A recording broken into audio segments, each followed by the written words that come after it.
नमस्कार मंडळी, लग्नानंतर होईलच प्रेम या मालिकेच्या पुढील भागात आपण असं पाहणार आहोत की आपल्या छातीवरचा टॅटू मिटवण्याच्या प्रयत्नात जीवाला छातीला खूप भाजलेलं असतं।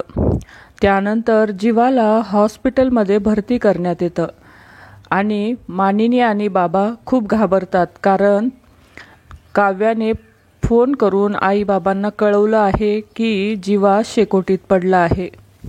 त्यानंतर ते खूपच घाबरतात। त्यानंतर पार्थ म्हणतो की तुम्ही काही काळजी करू नका, आम्ही त्याच्या सोबत आहोत। त्यानंतर घरी आल्यावर आपण पाहतो की नंदिनी सर्वांसमोर बोलते की आपला फोन झाला ना तेव्हापासून मी त्याच्यावर लक्ष ठेवून होते। अचानक मला ते आगीजवळ दिसले आणि त्या ठिकाणी जळतं लाकूड घेऊन त्यांनी तेवढ्यातच नंदिनी शांत होते। तेव्हा मानिनी म्हणते, जळते लाकूड घेऊन काय केले? त्यानंतर मानिनी नंदिनीला खूपच रागवते की नंदिनी, हे सगळं तुझ्यामुळे झालं आहे। तुला मी सांगितलं होतं की त्याच्यावर लक्ष ठेव, तुझ्यामुळे होत्याचं नव्हतं झालं आहे। जोपर्यंत जीवा शुद्धीवर येत नाही तोपर्यंत त्याच्यापासून तू दूर राहा।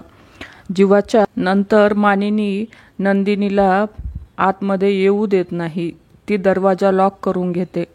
नंतर नंदिनीला खूपच वाईट वाटते, खूप दुःख होते। हा सर्व प्रकार काव्य मात्र निमूटपणे पाहत असते।